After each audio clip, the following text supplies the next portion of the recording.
Como todos saben,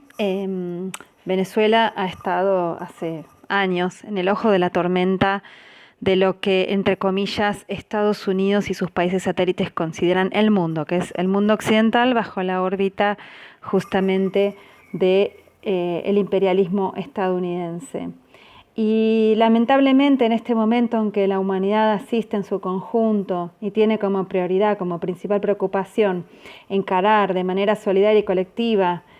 o debería hacerlo, esta pandemia globalizada, los Estados Unidos una vez más no nos sorprenden porque siguen actuando bajo la misma lógica rapaz de lo que les dicta su ambición de reafirmarse como el hegemón en el mundo y sobre todo en lo que consideran su patio trasero y el mundo occidental, en función de la decadencia que atraviesan y aún más frente a lo mal que están llevando esta crisis. Hace unos días atrás surge no es una denuncia, sino unas declaraciones de un ex mayor general del ejército desertor, Cliver Alcalá, residente en Colombia, podríamos decir refugiado, en Colombia bajo la anuencia del gobierno colombiano de manera ilegal, que ante la evidencia de que iba a sufrir un atentado por parte de sus propios aliados estadounidenses, porque no había logrado los objetivos que le pedían, el señor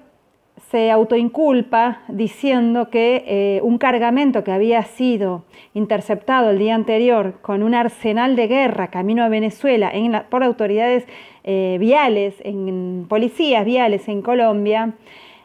había sido la tercera parte de una compra de un arsenal de guerra por parte del autoproclamado supuesto, el que se hace llamar presidente interino de Venezuela, Juan Guaidó, a través de un acuerdo firmado entre asesores estadounidenses, Cliver Alcalá también, JJ Rendón, un asesor del presidente Duque, con, por supuesto, conocimientos de causa de todo esto lo que sucede en territorio colombiano. Esta denuncia se torna muy grave. El gobierno revolucionario de Venezuela, por supuesto que enseguida toma cartas en el asunto. Y ese mismo día entonces, desde los Estados Unidos salen con esta ridiculez de denunciar lo que ahora utilizan, ¿no? Bajo el eufemismo en los 70 era con el macartismo del comunismo, ahora es con el rótulo de terrorismo o narcotraficante. Denuncia que a la cúpula le ponen nombre y apellido y anuncian una recompensa para aquellos que, pudieran atrapar a la plana mayor de la dirigencia revolucionaria del gobierno venezolano, y sorpresivamente también incluyen a algún opositor, inclusive a Cliver Alcalá, en esa loca lista. Entonces, frente a la denuncia de Cliver Alcalá, es que los Estados Unidos salen esa tarde diciendo esto de ponerle precio ridículamente a las cabezas revolucionarias del gobierno de Venezuela. Un poco, por supuesto, primero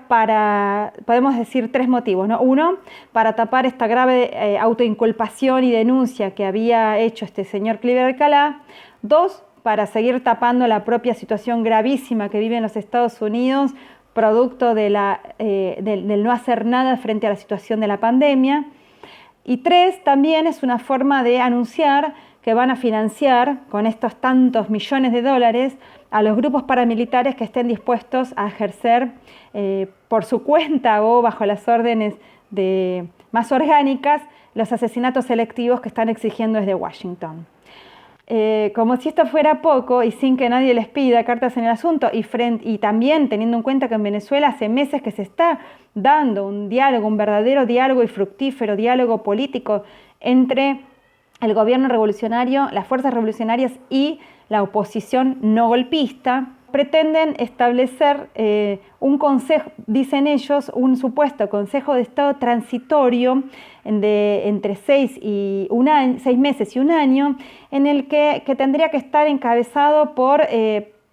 representantes políticos que no sean ni Nicolás Maduro ni Juan Guaidó, como si estuvieran en el mismo nivel, ¿no? uno que es fiel representante votado por más de 6 millones de venezolanos y venezolanas hace 2 años, y el otro que se autoproclamó o que lo proclamó Washington subido con un megáfono en la mano en una placita pública. Este supuesto Consejo de Estado transitorio tendría que gobernar sin Guaidó y sin Maduro entre 6 y 12 meses para organizar elecciones, tanto presidenciales como de legisladores, de la Asamblea Legislativa, lo cual es, por supuesto, un despropósito. Este año deberían, por supuesto que por la pandemia se atrasan los tiempos electorales, pero este año sí están convocadas de manera obligatoria, van a estar convocadas las elecciones a la Asamblea Nacional, para elegir diputados para la Asamblea Nacional, pero las elecciones para presidente ya fueron realizadas con éxito, con un porcentaje de abstención, dado que algunos los partidos más radicales de la oposición de derecha llamaron al abstencionismo electoral, sabiendo que no iban a poder ganar de ninguna manera esas elecciones, y con la participación de otras mínimo 3 fuerzas opositoras que sacaron en total 3 millones de votos. Pero entonces ahora, frente a esta ridícula pretensión de injerencia y de desconocer una vez más el gobierno legítimo de Venezuela, entonces, frente a esto, se ha conformado, el gobierno de Nicolás Maduro ha convocado el Consejo de Estado en el que participa el presidente de la Asamblea Nacional, que es un representante de la oposición política democrática, Luis Parra, y este Consejo de Estado sí va a permanecer activo, como lo manda la Constitución, frente a este momento de crisis que necesita de la unidad nacional y en el que están. Y además se abre nuevamente un diálogo fructífero en el marco de esta convocatoria al llamado de la unidad nacional para enfrentar a la pandemia, y después luego tendrán que entonces organizar la convocatoria a las elecciones de la Asamblea Nacional. Mientras tanto, en el pueblo venezolano la cuarentena no es obligatoria, pero está siendo cumplido de manera espectacular porque hay una conciencia colectiva y una organización colectiva que permite y viabiliza que esto sea una realidad de manera colectiva.